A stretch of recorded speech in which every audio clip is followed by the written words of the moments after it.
오늘 우리에게 주시는 하나님 말씀 같이 보겠습니다. 사도행전 3장 1절에서 10절까지 말씀입니다.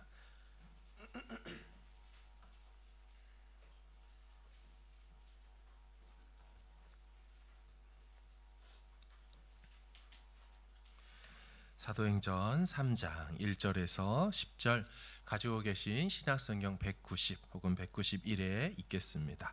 한 절씩 교독하겠습니다.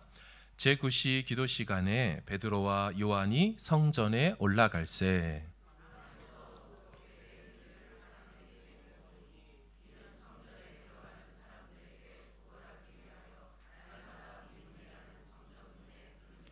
그가 베드로와 요한이 성전에 들어가려 함을 보고 구걸하거늘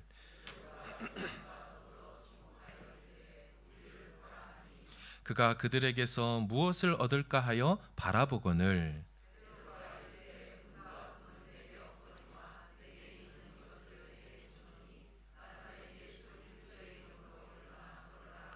오른손을 잡아 일으키니 발과 발목이 곧 힘을 얻고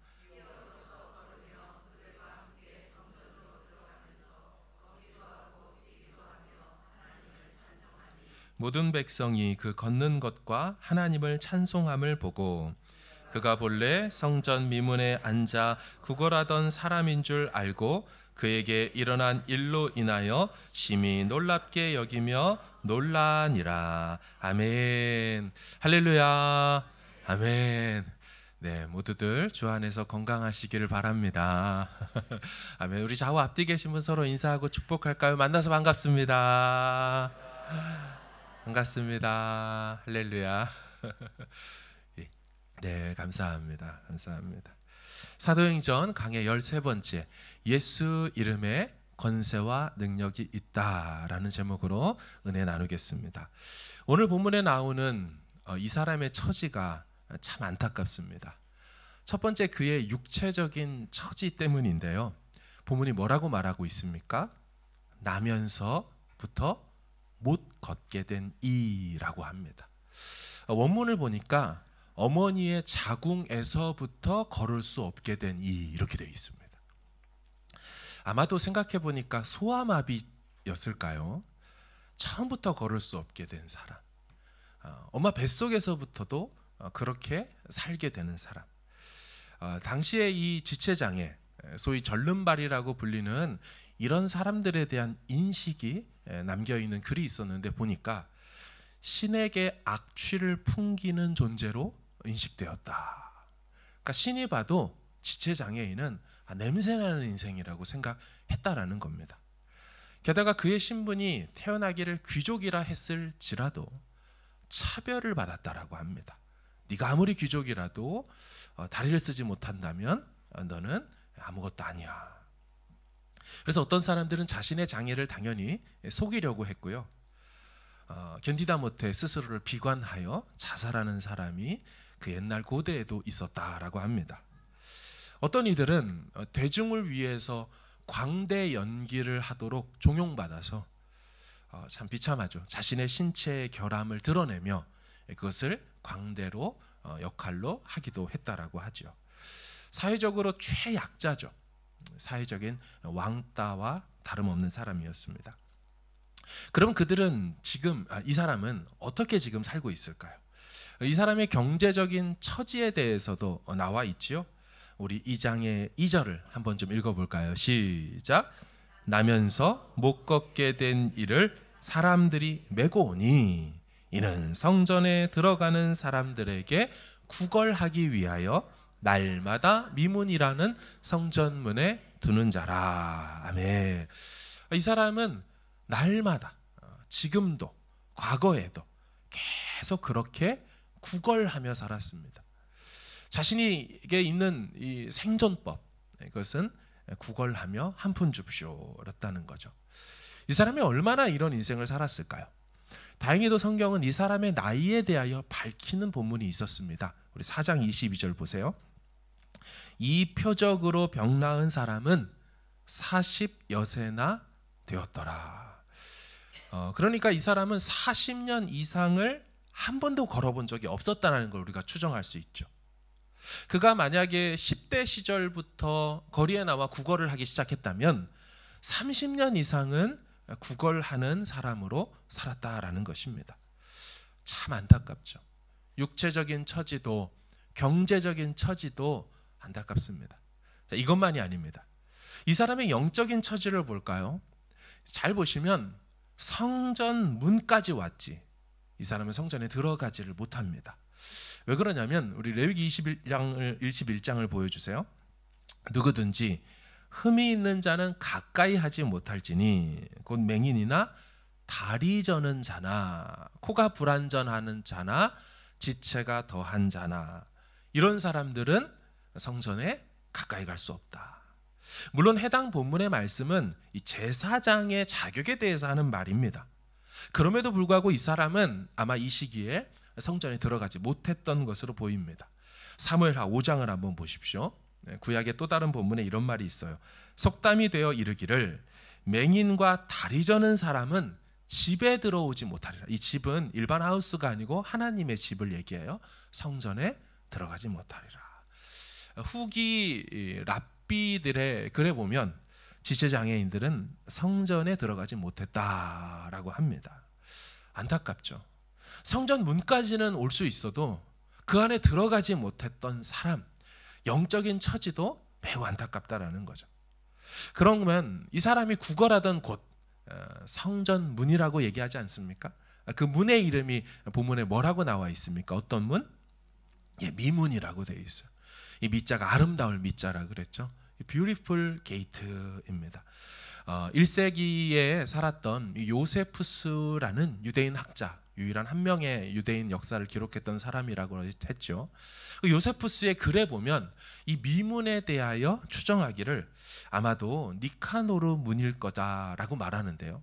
뭐 그 문의 이름이 중요한 게 아니라 청동과 웅장한 기둥으로 금과 은으로 완전히 도금되어 있는 9개의 기둥을 갖고 있는 그런 문이었다라고 말합니다.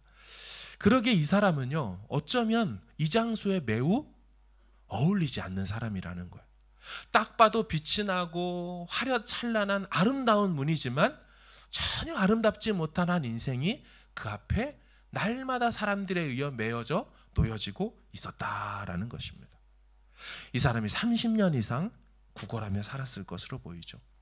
그래서 그런지요, 사도들을 만나고 사도들을 보아도 그가 할 수 있는 말이라고 하는 것은 고작 무엇을 주실까? 아주 매우 세속적인 바램밖에 없었다라는 거예요. 그저 빌어먹고 내 인생 오늘 하루 내일 하루 살아갈 그것밖에는 소망하고 바랄 수 없었던 인생이라는 겁니다. 하나님이 자기 자신의 인생을 통하여 어떤 일을 이루실지, 물론 오늘 본문 뒤에 내용을 보면 이 사람이 나음으로 인하여 3,000명이 돌아오는 도구가 되거든요. 그런데 자신은 전혀 자신의 인생에 대하여 그렇게 생각해 볼 수 없었습니다. 그렇게 살아온 지 오래되었기 때문에, 앞으로도 그렇게 살아갈 것이기 때문에 이 사람의 내일의 일정은 정해져 있죠. 앞으로의 일정도 정해져 있습니다. 나는 평생 이렇게 누군가에 의해 메어져 와서 이렇게 구걸하며 살다 끝나겠지. 사랑하는 여러분, 오늘 본문이 무슨 말을 합니까? 그런 그에게 일이 일어났다는 거예요. 그런 그 사람의 인생 가운데 사건이 발생했다라는 거예요. 바로 나사렛 예수 그리스도의 이름이 그의 인생에 선포되었다라는 것입니다. 여러분, 그러자 역사가 일어난 거예요. 예수 이름 몰랐던 사람, 예수 이름 들어보지 못했던 사람, 아무리 사도들이 돌아다니고 해도 그들을 바라보며 예수 이름을 구하지 못했던 사람. 오늘 본문은 여러분 베드로가 대단하다는 얘기가 아니에요. 그죠? 오늘 본문은 요한이 대단하다는 얘기를 하고 있는 것도 아니에요. 나사렛 예수 그리스도 그 이름에 권세와 능력이 있다, 그것을 말하고 있는 본문이라는 거예요. 여러분, 오늘 사건 이후에 사람들이 놀라고 경악합니다. 깜짝 놀랍니다. 그래서 베드로와 요한에게 사람들이 막 몰려들기 시작하죠. 다음 주 본문이긴 한데요, 12절을 한번 보세요. 사람들이 놀래서 막 달려오는 거예요. 왜냐하면 이 사람이 나와버리니까. 그래서 베드로가 그들에게 말하죠. 베드로가 이것을 보고 백성에게 말하되, 이스라엘 사람들아, 이 일을 왜 놀랍게 여기느냐? 우리 개인의 권능과 경건으로 이 사람을 걷게 한 것처럼 왜 우리를 주목하느냐? 무슨 말입니까? 우리가 아니라는 거예요. 우리의 권능, 우리의 경건이 아니라 예수 그리스도 이름에 능력이 있어서 그 이름으로 이 사람이 낫게 되었다. 지금 그 말을 지금 베드로가 얘기하고 포인트 맞추고 있다라는 것입니다. 여러분, 이 같은 일이요, 이 사도 바울의 역사에도, 그 히스토리에도 나오게 되는데요. 사도행전 14장을 한번 보십시오. 루스드라에 발을 쓰지 못하는 한 사람이 앉아 있는데, 똑같죠? 나면서 걷지 못하게 되어 걸어 본 적이 없는 자라. 참 재밌는 게요, 초반부에 등장하는 이 베드로의 사역과 후반부부터 13장부터 등장하는 이 사도 바울의 이 사역이 굉장히 많은 병행이 일어나게 됩니다. 그런데 자 보시면 똑같이 나면서 걸어본 적이 없는 사람 있죠. 10절 큰 소리로 이르되, 바울이 말합니다. 네 발로 바로 일어서라 하니 그 사람이 일어나 걷는지라. 똑같이 그 형편에 처한 사람이 일어나 걷게 됩니다. 자, 그러자 사람들이 오늘 본문처럼 바울에게 주목하게 됩니다. 그러자 바울이 이렇게 말하죠. 사도행전 4장 11절 보세요. 무리가 바울이 한 일을 보고 루가오니아 방언으로 소리질러 이르되, 뭐라고 합니까? 신들이 사람의 형상으로 우리 가운데 내려오셨다. 무슨 말이에요? 신이 성육신했다라는 얘기죠. 신이 사람의 형상을 입고 이 땅에 오셨다.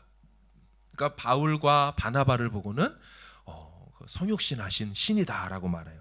그러면서 12절 바나바는 제우스라 하고, 그리스 로마 신화에 심취되어 있던 그들 입장에서는 바나바는 제우스구나. 그리고 바울은 그 중에 말하는 자이므로 헤르메스, 해석하는 자, 말하는 자, 이렇게 불렀습니다. 그러자 바울이 옷을 찢으면서 그들에게 토로합니다. 15절 이르되, 여러분이요 어찌하여 이러한 일을 합니까?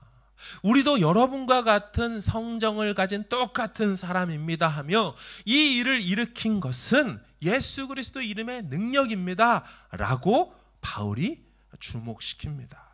무슨 말입니까? 사도들 자체의 경건과 능력으로 이 일이 일어난 게 아니라는 거예요. 지금 사도행전의 역사는 무엇을 계속 얘기합니까?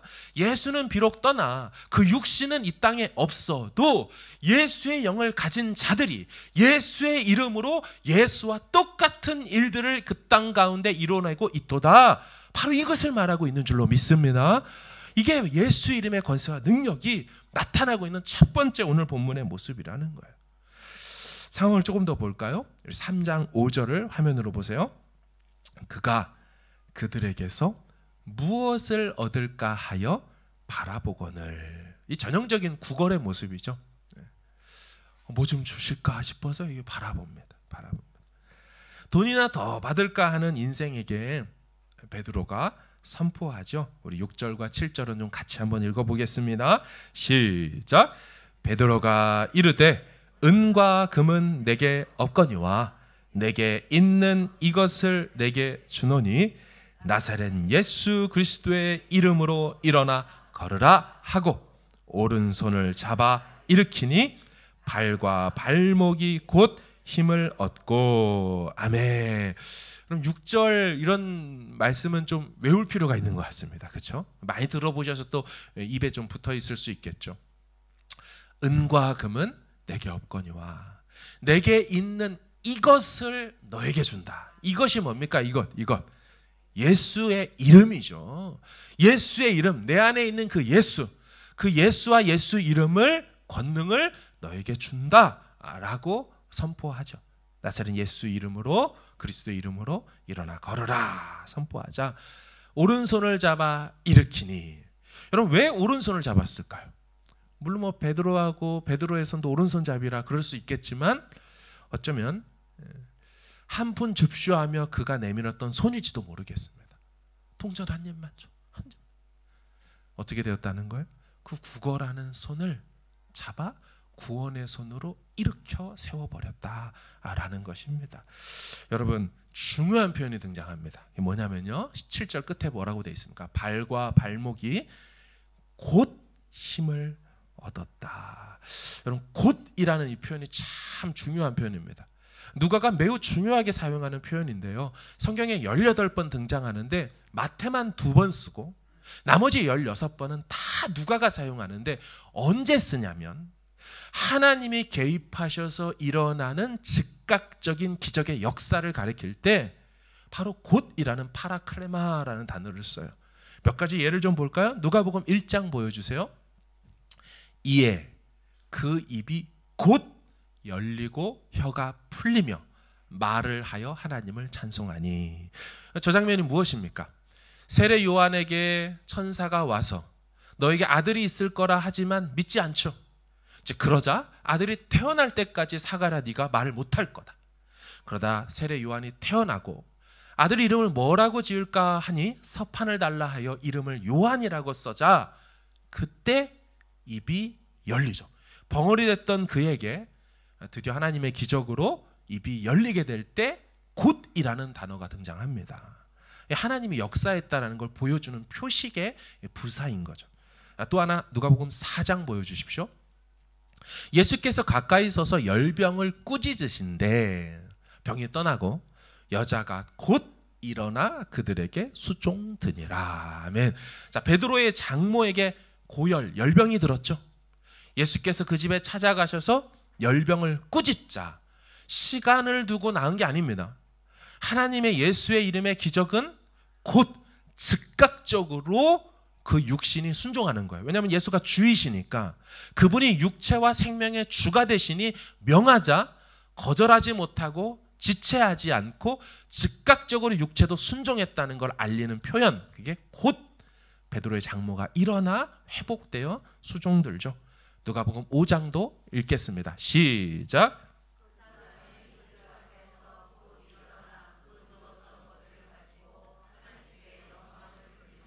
자기 집으로 돌아가니. 아멘. 아시는 말씀이죠. 중풍병자도 침상체에 매어 왔죠. 근데 그에게 예수께서 명하자 모든 사람들 앞에서 곧 일어나. 천천히 시간을 두고 치료하는 세상 의사의 방식이 아니라는 거예요. 그 육신이 주 되신 그분의 명령 앞에 바로 회복되어서 온전케 되어 일어났다. 마지막 누가복음 8장 볼까요? 시작. 아이가 곧 일어나거늘 예수께서 먹을 것을 주라 명하시니. 아멘. 그렇죠. 회당장의 아이가 죽었어요. 그래도 달리다꿈 하면서 명하자 곧 일어나 살아났습니다. 사랑하는 여러분, 주님이 주 되신 그분이 명령할 때 바람과 파도도 곧 멈춰지고요. 귀신도 영적 존재도 곧 순종하여 떠나게 되고 아팠던 몸도 무너졌던 마음도 곧 회복되어 주 앞에 나오게 되는 줄로 믿습니다. 주이시기 때문에 그래요.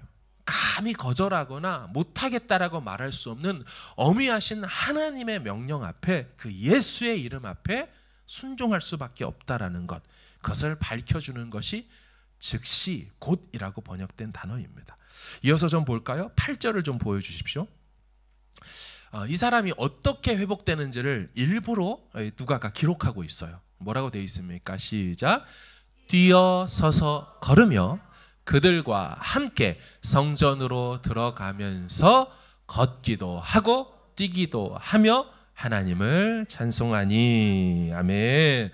자, 어감을 좀 설명을 드리고 싶은데요.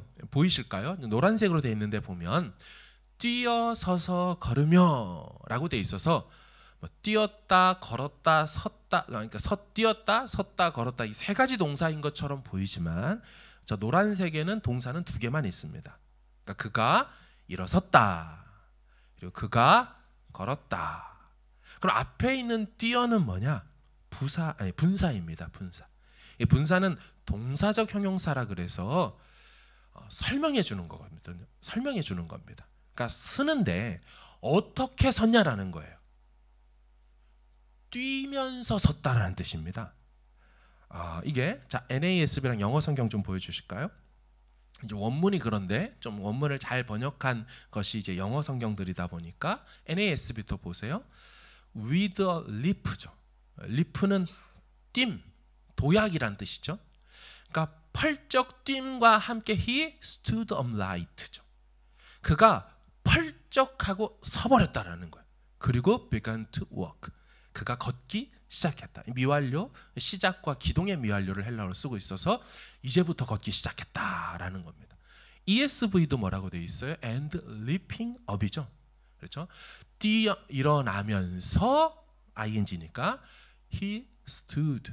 그가 섰다. 그러니까 그의 일어섬이 그냥 주섬주섬 일어섰다라고 묘사하는 거 아니에요.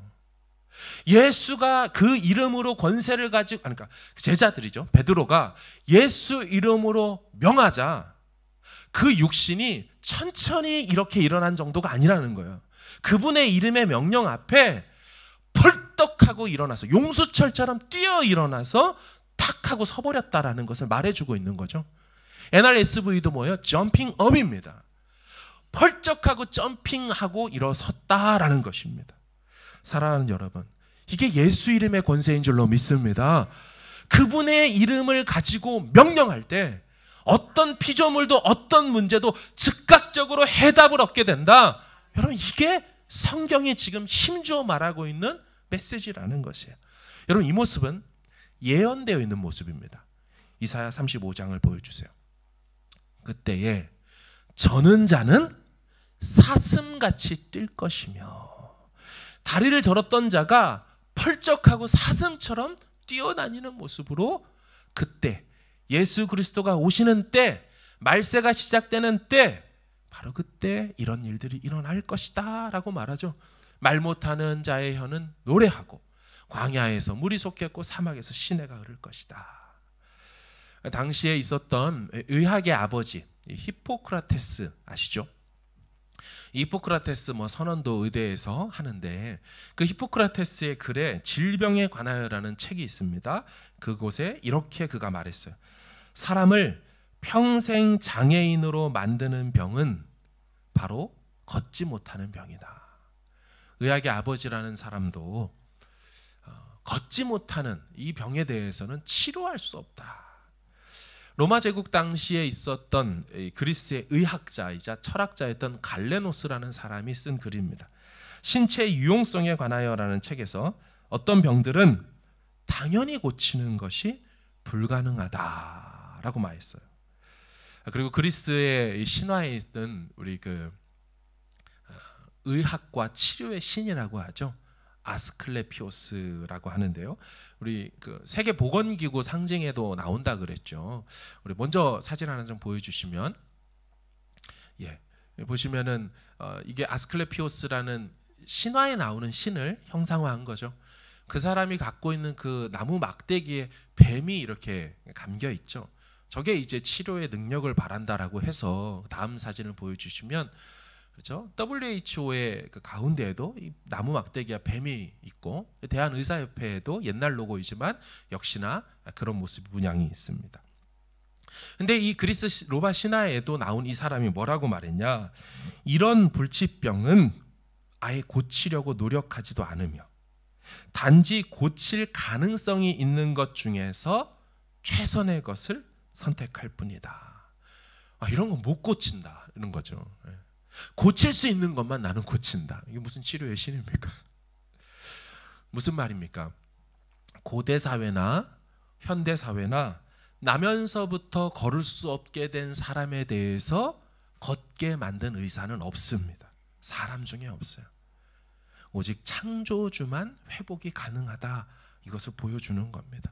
예수 이름으로 명할 때 그가 주저없이 벌떡 일어나 창조된 원래 그 모습처럼 주님 그 앞에 서게 되었다라는 거죠.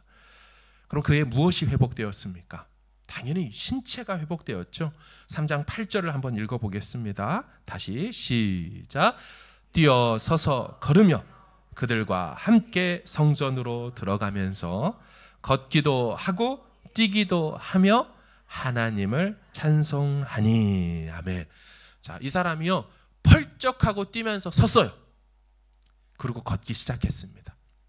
그리고 성전으로 들어가면서 걷기도 하고 뭐 하기도 해요? 뛰기도 합니다. 얼마나 놀랍고 신기했을까요? 이놈의 다리, 이런 발목 있어서 뭐해? 귀찮은데 질질 끌어야 되고 씻어줘야 되고 이것 때문에 내 인생 끝났다라고 생각했던 그 거추장스러웠던 발과 다리, 발목, 그게 움직이기 시작한 거잖아요. 얼마나 신기했는지 우리 뭐 어디 다쳤다가 나오면 이렇게 만져보잖아요. 오, 괜찮아? 움직이네? 이런 것처럼 그의 다리를 펄쩍펄쩍 뛰어가면서 두 다리로 한 다리로 뛰어가면서 정상으로 돌아온, 아니 한 번도 경험하지 못한 거겠죠. 막 신기해하면서 해요. 근데 이 사람이 육체만 회복된 게 아니죠. 영적인 회복이 일어났죠. 그의 인생에 처음으로 성전에 들어가기 시작했어요. 성전에. 그들과 함께. 그들은 누굽니까? 당연히 베드로와 요한을 포함하여 예전에 바로 얼마 전까지만 해도 나에게 동전 던져주던 그 사람들, 나를 불쌍히 여기던 그 사람들과 동일한 입장에 서서 예배자가 되어 이제 성전으로 들어갑니다. 그리고 그의 입술에는 뭐가 달립니까? 하나님을 찬송하는 입술이 되죠. 예전에는 그 입술에서 무슨 말밖에 못했어요? 한 푼 주시오. 그가 할 수 있었던 유일한 말, 그의 평생에 40년 동안 가장 많이 했던 말, 한 푼 주십시오. 도와주세요. 그랬던 그가 이제 그 말이 완전히 인생 가운데 사라지고 어떤 말로 그 입술을 바꿔줍니까? 할렐루야, 나사렛 예수의 이름을 찬송합니다 하는 그 입술로 완전히 바꿔서 그 입술에 찬송을 넣어주셨습니다. 사랑하는 여러분, 이게 아름다운 모습 아니겠어요? 그 미문이라는 아름다운 문에서 일어나야 될 일들, 하지만 일어나지 못했던 그 상황을 무엇으로 일어나게 했어요? 예수 이름인 줄로 믿습니다. 예수 이름이 선포되자, 그 인생 가운데 울려지자 비로소 진짜 아름다운 모습이 금과 은과 청동으로 만들어서 아름다운 게 아니라 성전 문 앞에 들어오지 못했던 인생들이 예수 이름 듣고 그 인생의 죄 문제가 해결되고 육신과 마음의 문제, 모든 관계의 문제, 경제의 문제, 아무 소망과 미래가 보이지 않던 문제가 단 한순간에 곧 즉시 다 해결되어서 소망 가운데 나와 기쁨으로 펄쩍펄쩍 뛰면서 성전문 애찬호를 지나 이 자리에 앉아 하나님 찬송합니다를 외치는 일들이 우리 교회 가운데도 일어나야 할 줄로 믿습니다. 여러분, 이게 기독교인 거예요. 기독교는 말과 혀에 있는 게 아닙니다. 지혜의 권하는 말에 있는 게 아닙니다. 성령의 나타남과 능력으로 일어나는 줄로 믿습니다. 예수의 영으로 충만한 그들이잖아요. 그렇죠? 우리 지난 주간에 본 것처럼 성령이 임하여 예수의 영으로 충만하자 예수의 이름으로 명할 때 주저없이 거침없이 하나님의 역사가 일어나자, 그러니까 3,000명이 돌아오고 5,000명이 돌아오고 날마다 구원받는 이들이 교회 안에 돌아오게 되는 줄로 믿습니다. 우린 종교 생활하는 사람 아닙니다. 정말 살아계신 하나님, 보이지 않지만 현존하고 실제하시고 내 삶에 간섭하시는 그 하나님을 온전히 왕으로 주로 섬기는 것이지요. 여러분, 이게 진짜 신앙생활이에요. 여러분, 그래서 이런 사람들은 뭐합니까? 기도하는 줄로 믿습니다. 예수 이름을 언제 쓰겠어요? 기도할 때 쓰는 줄로 믿습니다. 예수 이름으로 무엇이든지 구하면 내가 행한다 하지 않으셨습니까? 주님, 내 인생의 어두움의 시간들, 상처의 장면들, 나에게 손가락질하고 뭐라고 했던 그 대상들, 사건들, 그 감정들, 여러분, 이것이 하나님 계속 이것이 나를 짓누릅니다. 아침에 일어나거나 시간이 지날 때 생각나서 나를 올가매고 갇혀버리게 만듭니다. 나에게 상처 줬던 사람을 만나거나 그 사람을 떠올릴 때마다 내가 무너집니다. 그 사건 때문에 내가 완전히 사슬로 포로되었습니다 할 때 여러분 기억하십시오. 나사렛 예수 이름으로 그 사건과 그 장면과 올감했던 그 모든 것들을 향하여 주의 이름으로 선포하시기를 바랍니다. 그럼 한순간에 끊어지는 줄로 믿습니다. 한순간에 생각나지 않게 되는 것이에요. 옛날에는 그것만 떠오르면 주저앉았는데 떠올라도 상관없고요. 그 일이 있었는지도 생각나지 않도록 하나님이 말끔하게 다 washed out, 완전히 다 깨끗하게 치워버리고 닦아내셔서 그 보혈로 깨끗이 씻어주셔서 완전히 성성한 생생한 마음으로 주님께서 다 바꿔주시는 것입니다. 이게 예수 이름의 권세와 능력으로 사는 인생인 줄로 믿습니다. 사랑하는 여러분, 현대사회에는요, 그 이름의 능력이 있다, 이름의 권세가 있다, 이거를 잘 경험하면서 살지는 못합니다. 그렇죠? 이름의 능력이 있다? 와닿지 않아요. 가끔씩 경험할 수 있는 것이 뭐 사업가들이라든지 아니면 고위 공직자나 아니면 정치인들은요, 좀 그런 걸 경험합니다. 뭐 국정원이나 높은 자리, 어떤 되게 만나기 어려운 기업의 총수들을 만나려고 할 때 그들이, 그 높은 자리에 있는 분들이 한마디 해주시잖아요. 입구에서 내 이름만 대면 들여보내 줄 걸세. 그죠? 회장님 이름을 밑에서 딱 회장님이 이랬습니다. 하고 탁 통과하죠. 이름만 대면 통과. 그죠? 그분이 불렀다는 그 이름만 대면 해결이 되는 게 있습니다. 고대에는 이것이 훨씬 더 강했습니다. 이름의 능력이 있다는 개념이요. 황제의 이름으로 명하는 이 주, 큐리어스 주의 이름으로 명할 때 이 모든 것들이 다 해결되고, 뭐 그 짐이 곧 국가다라고 예전에도 얘기했던 것처럼 조선 시대에도 어명이요 하는 순간 끝나지 않습니까? 그 이름에 권세와 능력이 있다라는 게 이제 그런 맥락 속에서 이해가 될 수 있겠죠. 제가 이해하는 이 권세에 대한 그 이해는, 가장 좋은 예는 저는 이걸로 이해를 하고 있습니다. 한국의 이 도로에 보면은 여러 차들이 다니는데요, 그 차들 중에 덤프트럭이라고 있죠. 제가 덤프트럭을 잘 몰라가지고 어느 정도 되면 덤프트럭이 큰 걸까, 막 10톤? 15톤? 찾아보니까 계속 있더라고요. 그래서 덤프트럭은 얼마나 큰 건가 했더니 1톤짜리부터 50톤짜리까지 있더라고요. 와, 어마어마하죠. 그 30톤, 50톤 되는 덤프트럭이 먼지바람을 휘날리면서 광폭도로를 가지고 쫙 하고 달리면 조그만 차들은, 승용차들은 무섭잖아요. 근처에 안 가죠. 근데 그런 덤프트럭이 쫙 달리다가 있는데 그 앞에서 이제 막 들어온 신입 경찰, 여자 경찰, 여경이 달려오는 이 덤프트럭 앞에서 경광등을 들고 딱 하고 있으면, 여러분 덤프트럭이 쓸까요? 지나갈까요? 서지요. 이 덤프트럭이 쓰는 것이 이 여경이 파워가 있어서, 이 여경이 무서워서 쓸까요? 여자가? 아니죠. 그 여자 여경이 들고 있는 경광등의 빛이 너무 세가지고 하면서 쓸까요? 그것도 아니죠. 왜 섭니까? 여자 경찰, 이 여경 뒤에 있는 대한민국 공권력, 이 경찰의 권세를 보고 그 앞에 서게 되는 거죠. 이와 마찬가지예요. 우리에게는 힘이 없어요. 공중권세 잡은 자가 우리를 볼 때는 아무것도 아니에요. 그거 치고 지나가면 꽥 하고 죽을 그런 아무것도 아닌 흙으로 지어진 존재가 우리예요. 흙까지 그 유혹거리 몇 개 던져주면 덥석 물고 정신 못 차리는 게 우리 연약한 인생이에요. 우리의 경건 별거 없어요.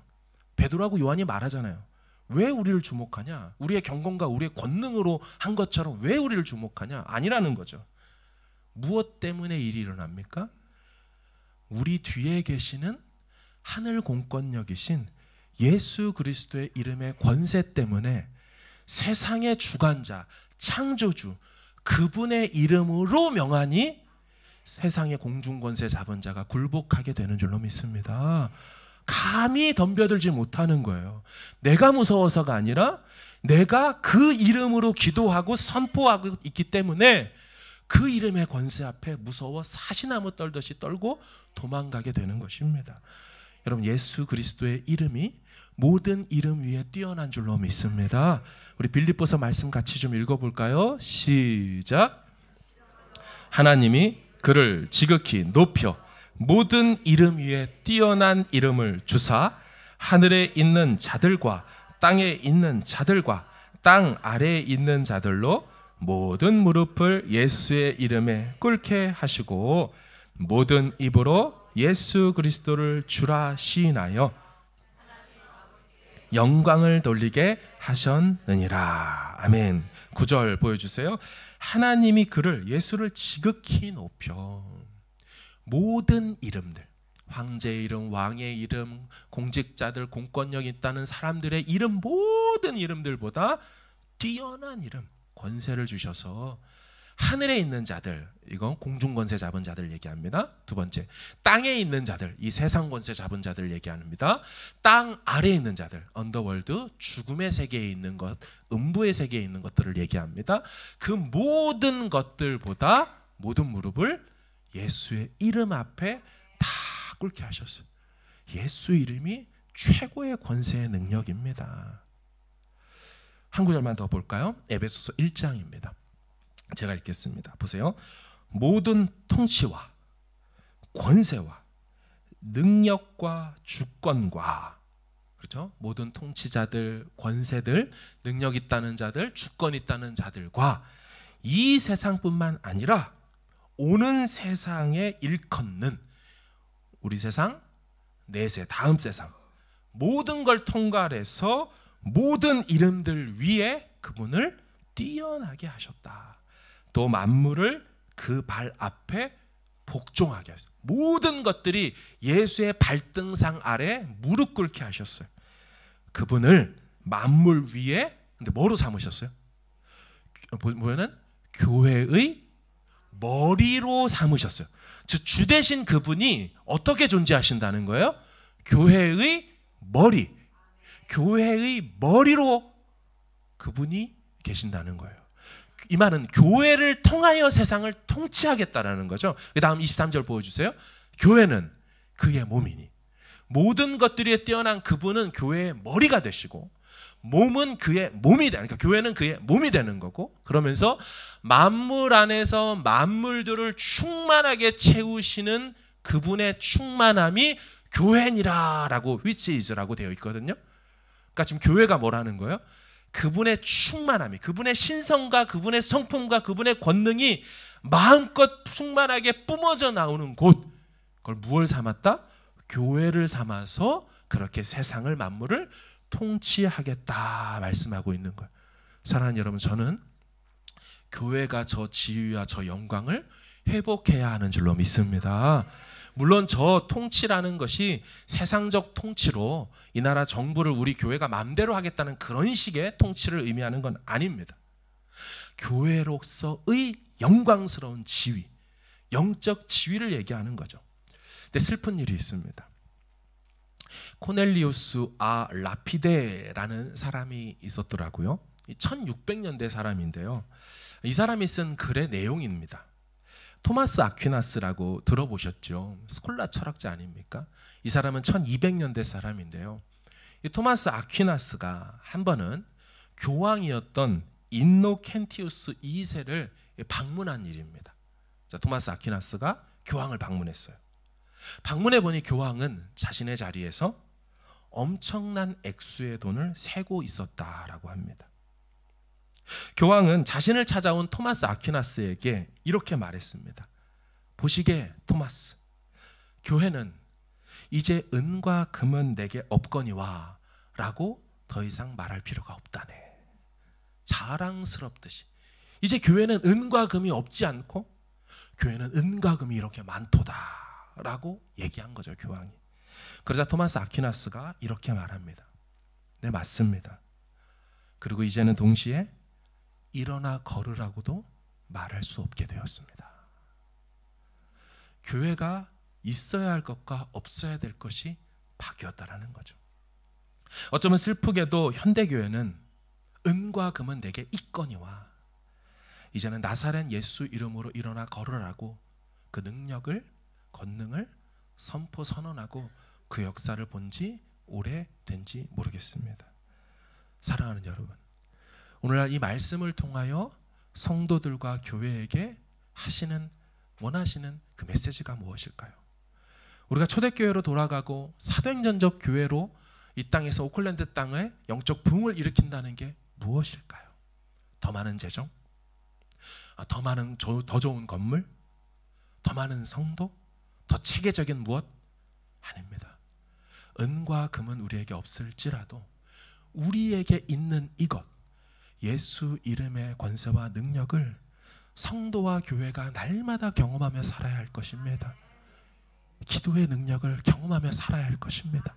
예수 이름을 선포하고 선언할 때 하나님의 역사하는 일들이 목장 가운데서 목원들의 삶 가운데 고백되어야 할 것입니다. 그래서 종교가 아니라는 것, 한낱 철학이 아니라는 것, 4대 성인 중에 한 사람이 예수가 아니라는 것, 예수와 기독교는 생명이라는 것, 오는 세상과 다음 세상의 영원한 주가 되시는 모든 만물과 모든 것의 통치자 되시는 주 예수 그리스도를 우리가 날마다 선언하고 경험하고 증거하며 살아야 할 줄로 믿습니다. 사랑하는 여러분, 오늘 본문에 이 사람의 이름은 나오지가 않습니다. 그렇죠? 이름이 안 나오죠. 그저 밝혀진 건 40여 세나 되었다. 고대 세계에서의 사람의 평균 수명이 40세였던 거 아십니까? 그러니까 40여 세나 되었다는 말은 이 사람은 평생을 그렇게 살았다라는 거죠. 그 인생의 마지막.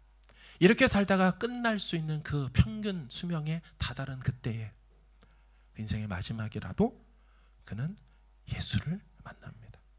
예수 이름을 듣습니다. 그냥 들은 게 아니라 경험해 버립니다. 그 예수 이름이 자신을 살리는 거죠. 그의 인생이 60만 일어난 게 아니라 그의 10년과 과거의 모든 것이 다 끌어져 나가고 떨어져 나가고 바스러지고 새 생명으로 펄떡 일어나섰어요. 그리고 사도들과 함께 하나님을 예배하러 갔을 거예요. 그리고 함께 집에서 떡을 떼며 함께 자신이 만난 그 예수 그리스도 이름을 간증하기 시작했을 거예요. 그 인생 전체가 예수로 가득 차게 되었을 거예요. 저는 교회가 이와 같이 다시 일어나야 할 줄로 믿습니다. 가정들마다 이 예수 이름을 선포하고 들으실 수 있기를 바라고, 그 예수의 이름의 권세와 능력이 우리 인생 가운데 발현되고 경험되고 역사할 수 있기를 주의 이름으로 축원합니다. 사랑하는 여러분, 어떻게 된다고 말씀드렸습니까? 기도로서 되는 줄로 믿습니다. 기도예요. 우리 사도행전 16장 보여주세요. 사도 바울 때도 이렇습니다. 이같이 여러 날을 하는지라 바울이 심히 괴로워하여 돌이켜 그 귀신에게 이르되, 우리 빌립보에서 갔을 때 여종에게 든 귀신이 난리치는 거죠. 이르되 예수 그리스도의 이름으로 내가 내게 명하노니 그 사람에게서 나오라 하니 귀신이 어떻게 해요? 즉시 나오니라. 성경은 예수 이름으로 명할 때 즉시로 역사가 일어난다라고 하고 있어요. 꼭 이 예수 이름의 권세와 능력을 기도의 삶에서 경험할 수 있기를 바랍니다. 요한복음 14장 마지막으로 읽겠습니다. 같이 읽을까요? 시작.